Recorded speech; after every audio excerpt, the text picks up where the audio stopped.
आज हम बात कर रहे हैं आपको अकाउंट क्या, व्हाट इज अकाउंट। तो अकाउंट जो हिसाब किताब है वो हम कह सकते हैं कि जब व्यापार का जन्म हुआ वहीं से हिसाब किताब शुरू हुआ, वहीं से हिसाब किताब रखना शुरू हुआ होगा, ये हम अनुमान लगाते हैं। अब मैंने पिछले वीडियो में भी ये कहा है, कॉमर्स का बात किया था, तो मैंने कहा जब मुद्रा से विनिमय की समस्या पूरा का पूरा हल हो गया, जब लोगों ने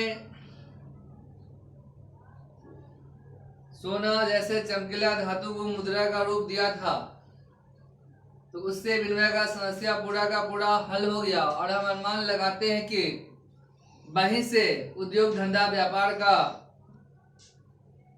शुरुआत हुआ, जन्म हुआ। तो अकाउंट का भी जन्म वहीं से हुआ होगा, यह हम अनुमान लगाते हैं कि अकाउंट का जन्म भी व्यापार उद्योग के साथ साथ ही हुआ, हिसाब किताब वहीं से रखना शुरू किया गया होगा। अब ये जो अकाउंट है, हिसाब किताब है, यह 1494 ईस्वी में इटली के वेनिस नामक नगर के जनता को लुकास पेसिली साहब ने बताया कि अगर हम लोग प्रत्येक लेन देन का दो जगह का प्रभाव को ढूंढकर एक जगह को डेबिट और दूसरा जगह को क्रेडिट करें तो किसी भी संस्था का शुद्ध लाभ एवं शुद्ध स्थिति का गारंटी दे सकते हैं। धीरे धीरे यह प्रणाली विश्वव्यापी हो गया और आगे चलकर कंपनी के लिए, बड़े व्यापारियों के लिए दोहरी परिष्ठित प्रणाली डबल इंटरेस्ट सिस्टम एनवर्स कर दिया गया, जो आपको इसी के आधार पर अपना हिसाब किताब रखना होगा। और अकाउंट का जन्मदाता लुकास पेसिली साहब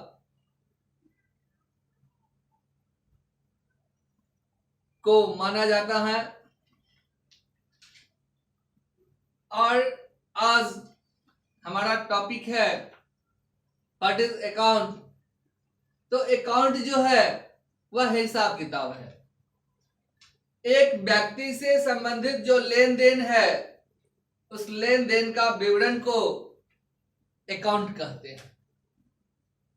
ऐसे बात बहुत उठता है, अकाउंट को हम कुछ भी कर सकते हैं।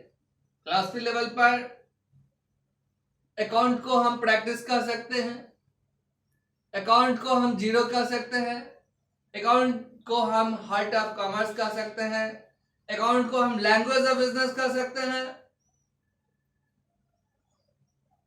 अब हम आते हैं, आपको ये सब कहने की बात है, ऐसे तो दुनिया का कुछ भी सही नहीं है और कुछ भी गलत नहीं है, देखने का नजरिया है। अगर हम पॉजिटिव नजर से देखते हैं तो कुछ भी सही लगता है, नेगेटिव नजर से देखेंगे तो कुछ भी गलत लगेगा।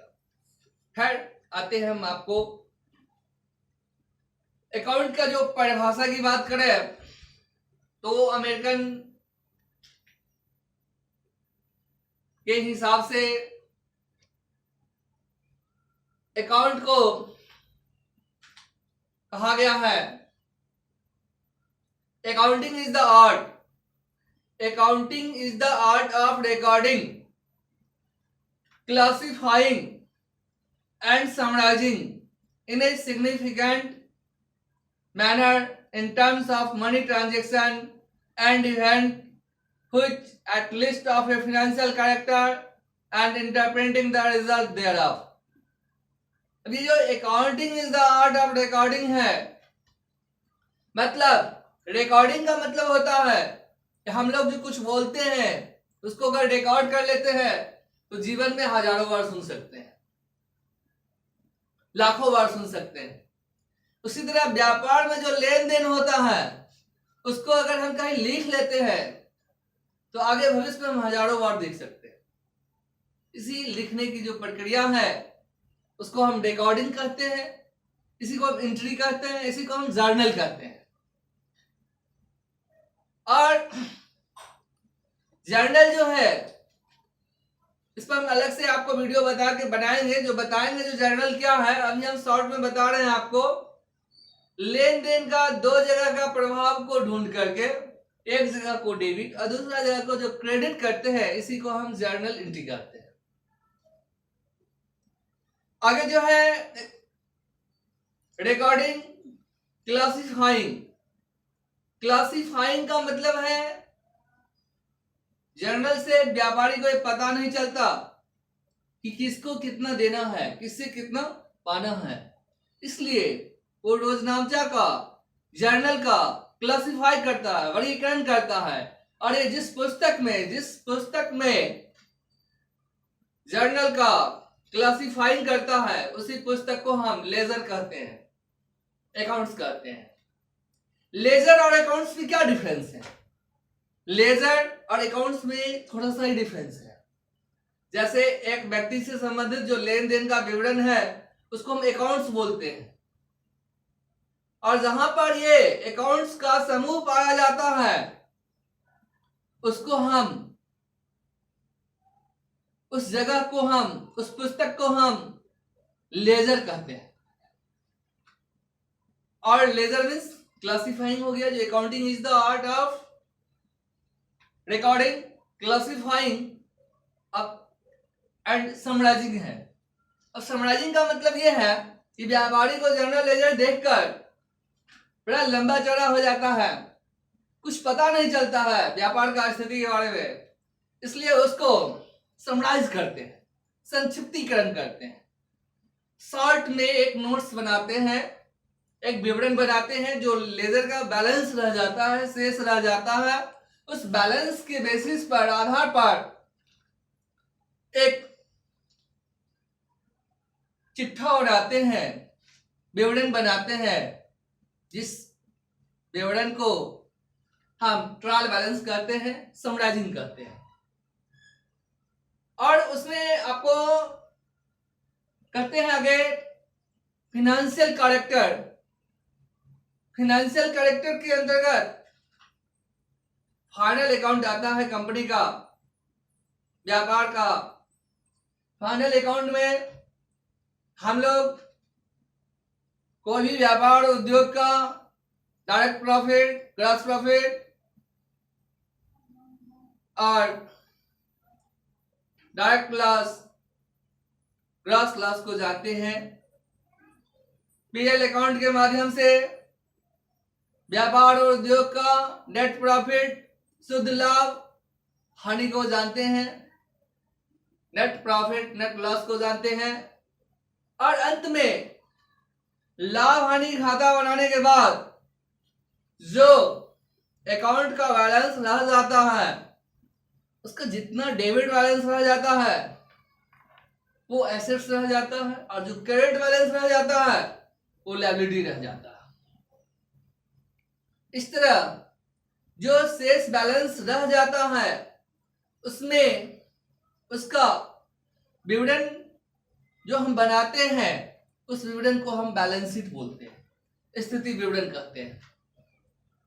तो इस तरह accounting is the art of recording, classifying and summarising in significant manner in terms of money transaction and hand to which at least of a financial character. Financial character के अंतर्गत फाइनल अकाउंट आता है। And interpreting the result thereof, मतलब उसका हम interpreting भी निकाल लेते हैं, प्रिंट आउट निकाल लेते हैं। ये बिजनेस का पीएल है और बैलेंस शीट है, जिसके आधार पर व्यापारी को, उद्योगपति को इनकम टैक्स, सेल टैक्स और वेल्थ टैक्स भरना पड़ता है। और इसलिए सरकार द्वारा अकाउंट एनवाइज कर दिया गया जो आपका हिसाब किताब दोहरी वृष्टि प्रणाली पर होना चाहिए, जिसके आधार पर व्यापारी को इनकम टैक्स, सेल टैक्स और वेल्थ टैक्स देना है। और इस सब के लिए अलग अलग अफसर हैं जो इसको देखते हैं।